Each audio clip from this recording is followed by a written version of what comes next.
श्री सरस्वती मैया की जय, श्री भोलेनाथ की जय। विवाह में शिव पार्वती के विवाह की कहानी कही जाती है।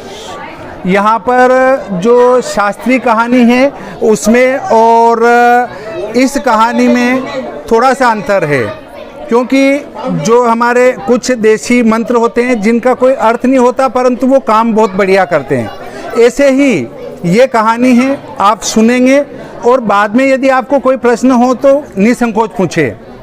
क्या होता है कि सती माता का किसी कारण से, जो पहले से कोई भगवान राम जब जंगल में थे उस समय सती का त्याग कर दिया था। किनके द्वारा? शिव जी के द्वारा। अब वो पहले ही दूर बैठती थी। उसके बाद क्या होता है कि सारे देवता अपने अपने वाहन से जा रहे हैं, तो सती माता ने पूछा कि हे भोलेनाथ, ये सारे देवता अपने अपने वाहन से क्यों जा रहे हैं? तो उनने कहा कि तुम्हारे पिता दक्ष प्रजापति ने यज्ञ किया है, ये सारे देवता वहीं पर यज्ञ में सम्मिलित होने के लिए जा रहे हैं। तो उनने कहा कि फिर तो हमें भी चलना चाहिए। तो शिव जी ने कहा कि देखो सती, ये तुम्हारा अपना घर ये है, वो तुम्हारा अपना घर नहीं है, क्योंकि अब कन्यादान हो चुका है, मतलब तुम ससुराल आ गई हो, तो उस घर से तुम्हें कोई मतलब नहीं है जहाँ तक वो लेने नहीं आए या बुलावा नहीं आए। तो कि पिताजी के यहाँ तो बिना बुलाए ही चले जाना चाहिए। शिव जी ने बहुत समझाया परंतु उनने न मानी, और न मानने के बाद वो जब जिद करती हैं तो शिव जी कहते हैं कि देखो सती, मैं नहीं आऊँगा, तुम नंदीगण को ले जाओ और तुम स्वयं चली जाओ। नंदीगण को जब वो लेके जाती हैं तो वहाँ पाती हैं कि कोई उनसे बात नहीं करता है, उपवास उड़ाता है। और दूसरा, यज्ञ में या किसी भी कार्य में रुद्र कलश होना आवश्यक है, वो शिव जी का संकेत है। यदि आपके कार्य में शिव जी का रुद्र कलश नहीं हो तो विघ्न खड़ा होगा ही होगा। इसलिए उनने यज्ञ में भगवान रुद्र का स्थान नहीं पाया। अब वो उधर से पहले ही त्यागी हुई थी, शिव जी की बात नहीं मानी, तो उनने जो है कुछ नहीं सोचा और सीधी यज्ञ कुंड में प्रवेश कर जाती है। इसके बाद शिव जी उनको लेके आकाश में उड़ जाते हैं और वो सब हो जाता है। और अगला जन्म उनका राजा हिमाचल के घर में सती माँ के रूप में, पार्वती माता के रूप में होता है। पार्वती माता जब छोटी होती हैं तब रोती हैं, तो राजा हिमाचल उनको तोते को, कौवे को, मोर को बताते हैं, देख रो मत, तेरे ऐसा वर लाएंगे। तो वो जो है इस बात को बहुत समय हो जाता है। समय होने के बाद नारद जी भगवान के पास आते हैं और उनके शिव जी के ससुराल में, मतलब राजा हिमाचल के घर आते हैं और कहते हैं कि हे राजा हिमाचल, तुम्हारी कन्या को मैं भगवान विष्णु के लिए मांगने आया हूँ। तो उन्होंने कहा कि प्रभु, जब आप पधारे हो और नारायण स्वयं चाहते हैं तो मेरी कन्या आपको दान में दी। अब क्या होता है कि जब पार्वती माता को पता चलता है तो वो जो है सीधी अपनी सहेली के पास जाती है और अपनी सहेली को लेकर सीधी जंगल में प्रस्थान कर जाती है। वो थी भाद्रपद शुक्ल पक्ष की तीज, हरितालिका तीज। चूंकि हरण करके ले जाने के कारण उसका नाम पड़ा हरितालिका तीज। और वो हरितालिका तीज वहीं से प्रारंभ होती हैं और वो जंगल में चली जाती हैं। इसके पहले माता पार्वती ने बहुत तपस्या करी, 12 वर्ष तक अन्न त्याग करके तपस्या करी, वायु का भक्षण किया, गर्मी में अग्नि तापी, सर्दी में पानी में खड़ी रही। इतनी कठोर तपस्या के बाद भी जब पिताजी ऐसा कर रहे हैं तो वो चली जाती है। जंगल में जाकर एक गुफा में नदी के किनारे शिवलिंग बनाती हैं और उसकी पूजा करती हैं। इतने में राजा हिमाचल वहाँ से ढूंढता ढूंढता माता पार्वती के पास पहुँच जाते हैं। इतने में पहुँचने से पहले ही भगवान उनकी पूजा से प्रसन्न होते हैं भाद्रपद शुक्ल तृतीया के दिन, और प्रसन्न होकर उन्हें वरदान देते हैं कि हे पार्वती, तुम क्या चाहती हो? तो उन्होंने कहा कि हे प्रभु, मैं आपको पति रूप में वरण करना चाहती हूँ। तो उन्होंने कहा तथास्तु, ऐसा ही होगा। इतने में वो अंतर्ध्यान होते हैं और बालू का शिवलिंग नदी में प्रवाहित कर देती हैं। उसके पिताजी राजा हिमाचल वहाँ पहुँचते हैं। पहुँचने के बाद क्या होता है कि वो सती से पूछते हैं कि हे सती, तुम यहाँ जंगल में क्यों चली आई?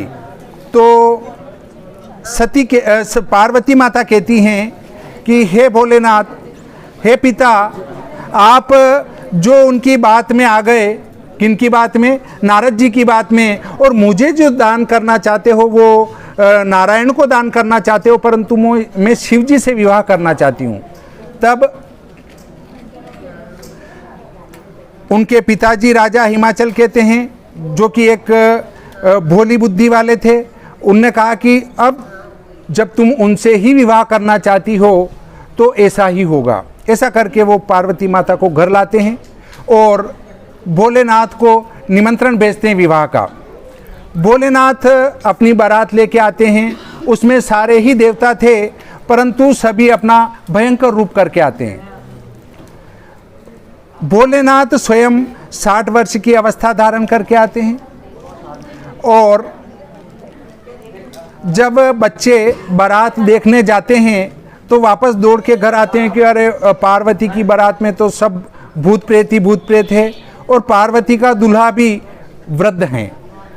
तब माता पार्वती को बड़ी शर्म आती है और वो हाथ जोड़कर उनका ध्यान करती हैं कि हे प्रभु, आप ये क्या लीला कर रहे हैं?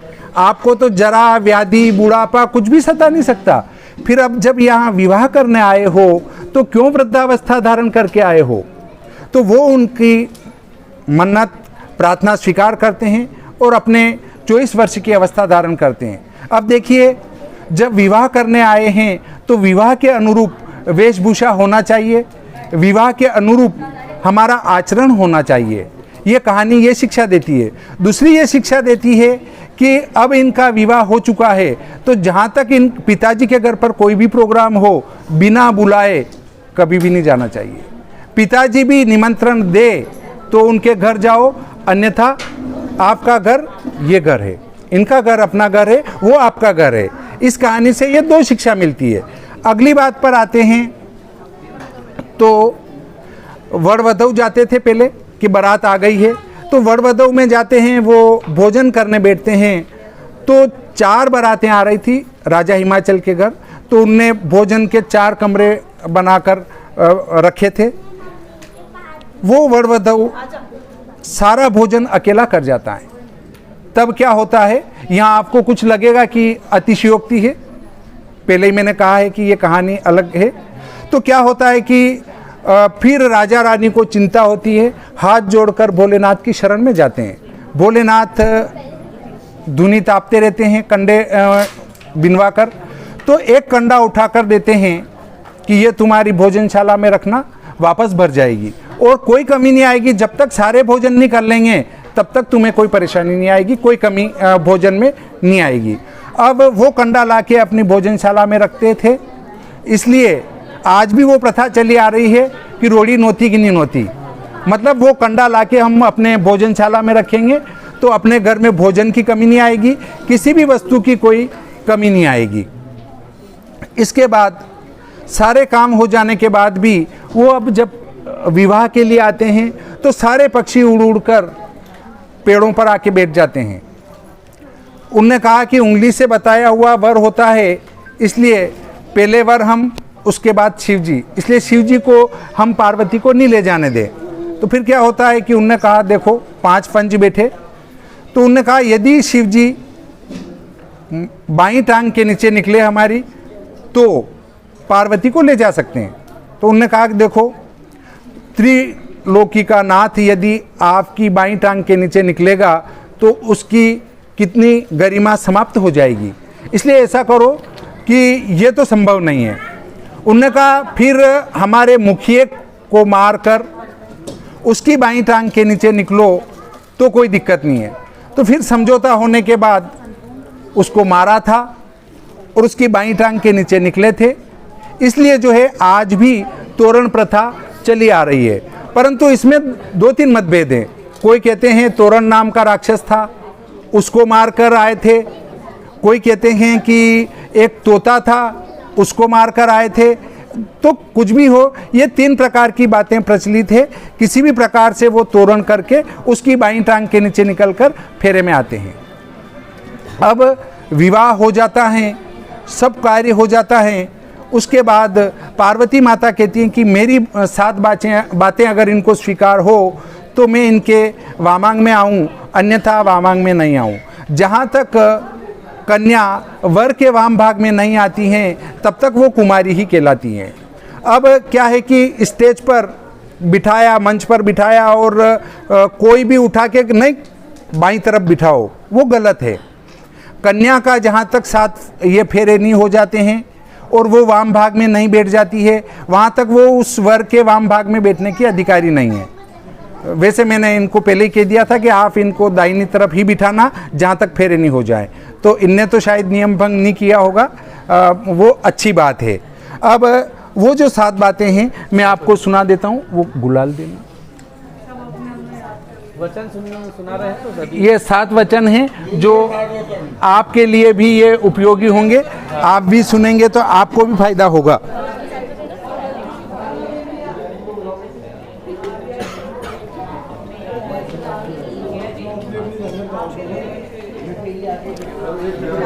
देखिए, अब इनकी मंगल कामना करेंगे हम।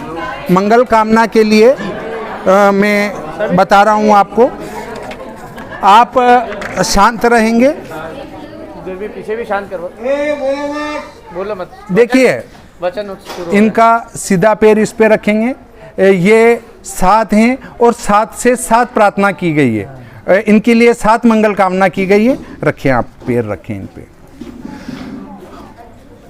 सीधा पैर सीधा, हाँ इस पे रखा दो, 7 पे रखा दो। हाँ, प्रथमे एक मिशे विष्णुस्त्वा नयतु, अर्थात वर कन्या से कह रहा है, वर की तरफ से मैं बोल रहा हूँ कि हे सखे, विष्णु स्वरूप में घर में अनादिक के लिए तेरा एक पद रखता हूँ, अर्थात घर में मेरे अनादिक की तुम मालकिन हो, मतलब इनके घर में जो अन्न है उसकी मालकिन ये हैं। द्वितीय में देव जय विष्णुस्त्वा नयतु, हे पत्नी दूसरे तेरा भी यश बढ़े, तू बलवती हो इसलिए तेरा दूसरा पद रखवाता हूँ। अब तीसरी में ये प्रार्थना है, ओम त्रीणी रायस पोखाय विष्णुस्त्वा नयतु, हे सके तेरे यश, अर्थ और धन की वृद्धि के लिए मैं विष्णु तीसरा पद रखवाता हूँ। ओम चत्वारी मयो भवाय विष्णुस्त्वा नयतु, हे सखे सुविधा रूपी माया का सुख प्राप्त हो इसके लिए चतुर्थ पद रखवाता हूँ, अर्थात घर में सारी सुविधा तुम्हारे लिए बनी रहे।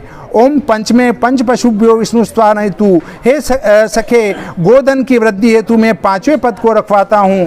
पूर्व में गोधन हुआ करता था परंतु आज वाहन का समूह होता है, इसलिए तुम हमेशा वाहन की स्वामिनी बनी रहो। ओम षड ऋतुभ्यो विष्णुस्त्वा नयतु, हे सके 6 ऋतुओं में तुम्हें आनंद व स्वास्थ्य की प्राप्ति हो इसके लिए मैं विष्णु तुम्हारा 6ठा पद रखवाता हूँ, अर्थात तुम 6 जो ऋतुएं एक वर्ष में होती है उन 6 ऋतुओं में स्वस्थ बनी रहो। ओम सखी सप्तपदा भव सामा मनुव्रता भव विष्णुस्त्वा नयतु, हे सखे तेरा यश बढ़े, विष्णु भगवान हैं तुझको 7 पदों हेतु प्राप्त करता हूँ। सप्तलोक की प्राप्ति हो, 7 सुख प्राप्त होवे, तुम्हारा पतिव्रत धर्म जानकी व अरुंधति की तरह हो इसके लिए मैं तुम्हारा 7वां पद रखवाता हूँ। अब भले हटाओ, देखिए, हाँ हटवा लो, पैर साफ कर लो। अब इसके बाद 7 बातें आती है जो कि सभी के लिए लाभदायक है। अगर जल्दी हो तो शार्ट में ले लेता हूँ, नहीं हो तो व्यवस्थित ले लेता हूँ। अच्छा ठीक है।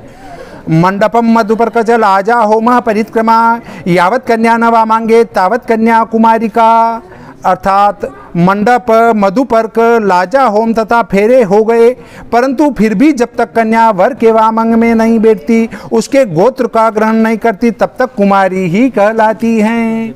अर्थात देखो, मंडप वो मधुपर्क जो करवाया था, कुछ आपके समाज में यहाँ कराते हैं, बाकी समाजों में जब तोरण होता है उसके बाद वो मंडप, मधुपर्क, और लाजा होम तो यहीं होता है परंतु मधुपर्क वो वहाँ हो जाता है। तो ये थोड़ी प्रथा भेद है, चीज़ वो की वही है। ये सारे काम होने पर भी जब तक कन्या वर के वाम भाग में नहीं आती है तब तक कुमारी ही कहलाती हैं। स्त्री नाम स्थिति वाम पार्श्वे दक्षिणे त्वं कथम स्थिता मया विवाहिता दत्ता तव पित्रा च बंधुभिः उत्तिष्ठ वाम भागे में पत्नी भावम भजे प्रिये यद किंचन तव चित्ते अस्ति तद्वद स्व ममाग्रतः। हे प्रिय, स्त्रियों की स्थिति पुरुष के वाम भाग में मानी जाती हैं। तुम्हारे भाई, मामा एवं माता की सहमति से तुम्हारे पिता द्वारा दान करने से मेरे साथ विवाही गई हो। तुम उठो एवं मेरे वाम भाग में बैठो, अथवा तुम्हारे मन में कोई अन्य विचार हो तो मेरे से कहो। अब ये वर ने उनसे कहा, तो अब ये कहती हैं, हाँ, संति में सप्तवाक्यानि त्वया ग्राह्यानि सर्वदा पालनीयानि यदि ते वामांगम संभवाम्यहम। हे स्वामी, यदि आप मुझे वाम भाग में लेना चाहते हो तो मेरे 7 वचनों का पालन करना होगा, आप वचन दीजिए। तो अब ये 7 वचन हैं। एक तो हमने ये मंगल कामना की, एक ये पत्थर चढ़ के चले। पत्थर का अर्थ है कि आपके जीवन में अब एक हुए हो तो कई ऐसे छोटे मोटे पत्थर आएंगे। जैसे आज पार करके चले गए वैसे ही जीवन में पत्थरों को पार करते हुए आगे बढ़ना। मान लो पति ने कुछ कह दिया या पत्नी ने कुछ कह दिया, उसको गांठ बांध कर बैठ जाएंगे तो गृहस्थी कभी नहीं चलेगी। हो सकता है पत्नी को कोई तनाव था और उसने कुछ कह दिया, या पति को कोई तनाव था और उसने कुछ कह दिया, तो इसको दिमाग में कभी नहीं बिठाना। जैसे हम हमारे भाई बहन और माता पिता का दिमाग में नहीं बिठाते थे, वैसे ही यहाँ भी अपना घर है। तीर्थ व्रतोद्यापन यज्ञ दानम मया सह त्वं यदि कांत कुर्या वामांग मायामी तदा तद्यम ब्रवीति जगाद वचनम प्रथमम कुमारी। कन्या पहला वचन मांगती हैं कि यदि आप तीर्थ व्रत उद्यापन दान यज्ञ यदि कोई कार्य करो तो मेरे साथ ऐसे ही बैठकर करो, तो मैं आपके वाम अंग में आना स्वीकार करती हूँ। इनको स्वीकार है, स्वीकार है सब। हाँ, हव्य प्रदाने अमरान देवताओं को पितरांश्च कव्य प्रदाने यदि पूज्य था वामांग मायामी तदा तदीयम ब्रवीति कन्या वचनम द्वितीयम। यदि आप देवताओं के लिए हवनी द्रव्य या भोग प्रसाद अर्पण करें अथवा पितरों के लिए उनके निमित्त कोई श्राद्धीय द्रव्य देवे, पितरों को पूजन करके प्रसन्न करें, तो मैं आपके वामंग में आना स्वीकार करती हूँ। ये दूसरा वचन कन्या ने मांगा। मतलब जो भी पूजा पाठ करें वो सब इनको साथ लेके करें तो इनको बड़ी प्रसन्नता होगी। पूजा पाठ तो पंडित जी ज्यादा करती हैं। हाँ, अच्छा। कुटुंब रक्षा भरने यदि तम कुर्या पशूनां परिपालनंच वांग मायामी तदा तदीयम ब्रवीति कन्या वचनम तृतीयम। आपका एक कुटुंब है, संतान भी होगी, उनका भरण पोषण एवं रक्षा की जिम्मेदारी आपकी होगी। साथ ही जो पशु आदि परिवार के अंग हैं उनके पालन की व्यवस्था आपको करनी होगी। यह बात आपको स्वीकार हो तो मैं आपके वामंग में आना स्वीकार करती हूँ। अर्थात देखो, अभी अकेले थे, कहीं गए, कोई दिक्कत नहीं थी। अब विवाह किया, ये घर आएगी। घर आने के बाद मान लो इनको कुछ काजल टिक्की वगैरह की ज़रूरत लगी तो वो सासू ससुर से तो मांगने से रही। इसलिए जो है ये सारा कार्य आपको करना है, समय समय पर घर आना है। और दूसरी बात ये है कि 1 के 2 हुए तो खर्चा डबल हो गया, 3 होंगे 3 गुना हो जाएगा, 4 होंगे 4 गुना हो जाएगा, फिर पोते होंगे उनकी शादी करनी पड़ेगी। ये सारा भार आप उठाने की शपथ लें तो ये आपके वामांग में आना स्वीकार करती है। इसमें एक पशु का भी था ना? पशु तो आजकल नहीं है, वाहन है ना, तो वाहन का ध्यान रखें। मान लो इनकी स्कूटी खराब हो गई तो आपको ठीक करवाना है समय समय पर।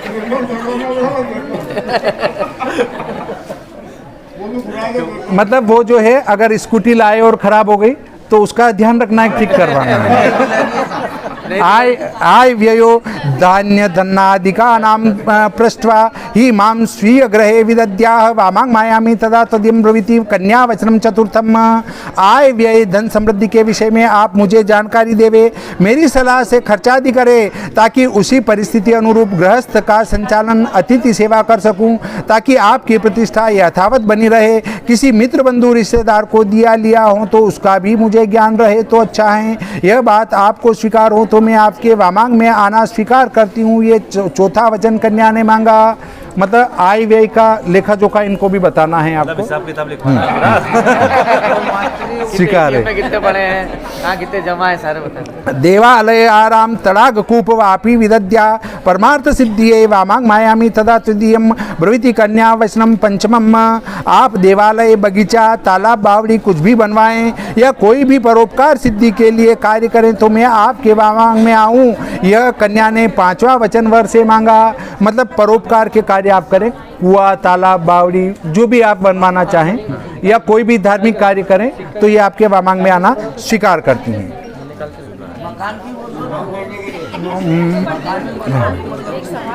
हाँ, सब वहाँ पर निभाएं, देखो साल भर ज़्यादा देखते हैं। भाभी आपने स्विमिंग पूल देशांतरे वा स्वपुरांतरे वा पृष्ठा विदद्या व्यवहार कार्यम वामांग मायामी तदा तद्यम ब्रवीति कन्या वचनम षष्ठम। क्रय विक्रय कार्य या व्यावहारिक कार्य हेतु आप बाहर जाएं अथवा अपने देश ग्राम में जाएं, मुझे बताकर जावें ताकि आवश्यकता में आपसे संपर्क हो सके। अधिक समय का प्रवास हो तो उसकी व्यवस्था करें। यह आप स्वीकार करें तो मैं आपके वामांग में आना स्वीकार करती हूँ। ये कन्या ने छठा वचन वर से मांगा। मतलब आप बाहर जाएं तो इनको बता के जाएं कितने समय के लिए जा रहे हैं और जितने समय के लिए जा रहे हैं उतनी इनके व्यवस्था करके जाएं ताकि इनको परेशानी नहीं आए। स्वीकार है सब। न सेवनिया परकामिनिया न राग दृष्टिया च विलोकनिया वामांग मायामी तदा तद्यमृते वचः। सप्तम मंत्र कन्याम। सातवां वचन वर से कन्या यह मांगती हैं कि आप अन्य स्त्रियों के साथ व्रता हास्य विनोद नहीं करेंगे, न उनको काम भाव से देखेंगे, किसी पर स्त्री का अनुगमन सेवन नहीं करोगे। यह आपको स्वीकार हैं तो मैं आपके वामांग में आना स्वीकार करती हूँ। स्वीकार। अब इनके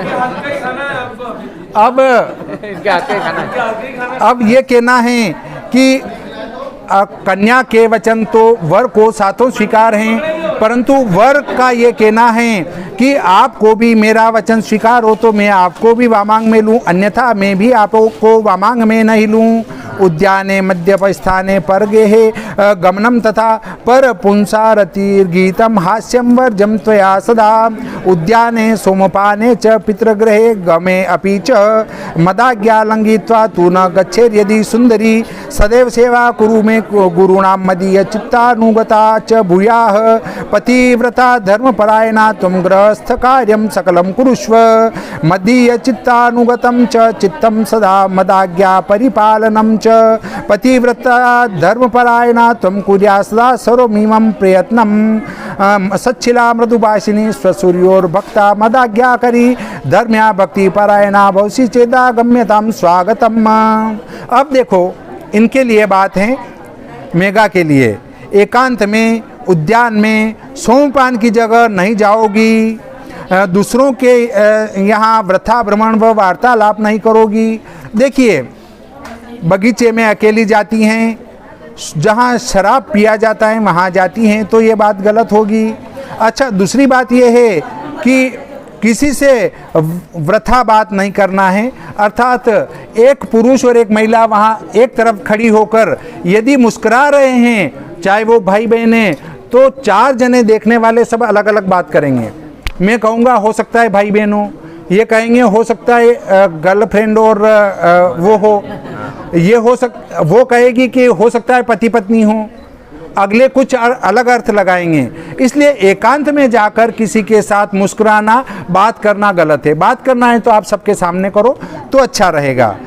मेरी अनुमति के बिना पिता के घर भी नहीं जाओगी। देखो इनकी अनुमति लिए बगैर पिता के घर भी नहीं जाना है और कभी मेरी आज्ञा का उल्लंघन नहीं करोगी। मीठा वचन बोलोगी, सदा मेरे चित्त के अनुसार कार्य करोगी। सास ससुर गुरु लोगों की सेवा करोगी। देखिए जब पति बाहर से आता है और पत्नी अगर अंदर से गर्म होके पेश होती है तो पति, और उसके बाद रिकॉर्ड चालू हो जाती है तो पति सोचता है कि इस जोग माया से अच्छा है कि बाहर जाके बैठूं। फिर आप कहें कि पति तो घर में टिकता ही नहीं है, बेचारा टिकेगा क्या, तुम तो उसका दिमाग बाहर से खराब कर दिया जब घर में आया। तो पति जब घर में आता है तो मधुर वचनों से पहले उसको अंदर लाओ। अगर आपको गुस्से में आके बात कहनी, उसको प्रेम से कह दो कि देखो आज आपके मम्मी जी ने ये कहा या ये नुकसान हो गया, तो ये बात प्रेम से भी हो सकती है। सुशील अर्थात अच्छे शील वाली होकर रहो। दूसरा, अगर तुम पतिव्रत धर्म का पालन करती हुई गृहस्थ के सब कार्यों को करो तो तुम्हारा स्वागत है, मेरे वाम अंग में आकर बैठ सकती हो। स्वीकार? स्वीकार है। अब वरस्य वाम भागे कन्योपविशेत, वर के वाम भाग में कन्या को बिठा देना। कन्या को वर के आगे से निकालकर बिठाना पड़ता है यहाँ पर। बाकी में कन्या ऐसे घूमती है, पर इस कार्य में इधर से आएगी, क्योंकि अगर एक बार और घुमाएंगे तो एक फेरा 8वां हो जाएगा, इसलिए कन्या को इधर से लेंगे। अब अगली बात आती है कि अगर आप यहाँ कोई दहेज देना चाहते हैं तो अब वो कन्यादान होगा, जिसको कन्यादान कहते हैं। और दूसरी बात ये है कि आप दोनों के लिए मेरी एक बात है कि पति पत्नी एक गाड़ी के 2 पहिए हैं।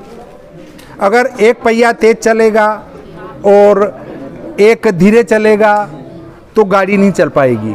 एक पहिया रुक जाएगा, एक पहिया चलेगा तो गाड़ी वहाँ घूमने लग जाएगी, चलेगी नहीं। इसलिए कभी पति को गुस्सा आ जाए तो अपने को शांति बरतनी है, कभी पत्नी को गुस्सा आ जाए तो अपने को शांति बरतनी है। घर परिवार को लेना है। दूसरा, अपन बाहर से किसी गम को लेके आ रहे हैं तो वो पत्नी पर नहीं डालना है। बाहर का गम बाहर, अंदर का अंदर। बाहर से कोई कार्य बिगड़ा है और अपन आके पत्नी को सुनाने लग गए और उसको डांटने लग गए, वो गुस्सा इस पे निकाल लिया, तो पत्नी के क्या मेंटेलिटी बन जाएगी। अब वो घर छोड़ के तो बाहर नहीं जा सकती है, तो वो घर में कूदती रहेगी और उसका स्वास्थ्य खराब हो जाएगा। इसलिए बाहर से जब आप भी आएँ तो मुस्कुराते हुए आएँ। तो घर में इनके कोई नुकसान हो गया तो ये क्या सोचेगी कि मेरे पति तो बहुत बढ़िया है, चाहे सासू जी ने कुछ कह दिया, ननद ने कुछ कह दिया, ससुर जी ने कुछ कह दिया, पर देखो पति कितना बढ़िया है, तो इनका सारा दुख समाप्त हो जाएगा। इसलिए आप इनसे मुस्कुराते हुए मिले और उसके बाद घर में बैठकर इनसे प्रेम की बात करें। और ये नुकसान हो गया, वो हो गया, नौकर ने ये कर दिया, वो बात नहीं करना है। इनसे प्रेम से बैठकर बात करें, प्रेम से भोजन करें, तो इनको बड़ा अच्छा लगेगा। तो ये ननद की या सासू जी की या ससुर जी की कोई थोड़ा सा तनाव हुआ तो वो भूल जाएगी, घर पे कोई नुकसान हुआ उसको भूल जाएगी। दूसरी बात ये है कि आपको भी जब पति आए बाहर से तो मुस्कुराते हुए जाना है, मुस्कुराते हुए जाके पति को प्रेम से घर में लाना है, लाके प्रेम से बिठा के प्रेम से भोजन कराना है।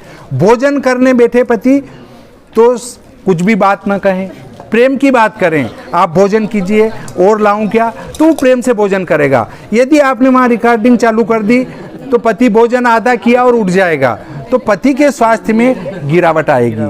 दूसरी बात, पति यदि पत्नी के बिना कहे कोई गहना या कोई साड़ी लाकर हल्की वाली भी देगा तो पत्नी बहुत खुश होगी। कभी इनके बिना कहे आप बाहर से लाके देना, ये सबको बताएगी और कहेगी देखो मैंने मंगाई नहीं तो भी मेरे पति ने मेरे को लाके दे दी। तो समय समय पर अपनी शक्ति के अनुसार इनको गहने आदि लाके देना। और दूसरी बात है, पत्नी का ये धर्म है कि पति की आय को देख लें, पति की आय कितनी है उसके अनुसार खर्च करें। यदि अंधे होके खर्च करेंगे तो पति को कुछ बेचना पड़ेगा और बेचना पड़ेगा तो फिर हमारी माइनस मार्किंग चालू हो जाएगी और कर्जग्रस्त हो जाएंगे। तो यदि हमारे पड़ोस में कोई अच्छा 50 लाख का हार लाए हैं तो अपने को रंग से रंग मिलाना है। 50 लाख का हार नहीं मंगवाना है जब तक अपनी शक्ति नहीं हो। तो वैसा डुप्लीकेट हार भी आता है, वो लाके पहन लो। रंग से रंग मिलाना है, रुपये से रुपये कभी नहीं मिलाना है। आपको दोनों को ये बातें स्वीकार है?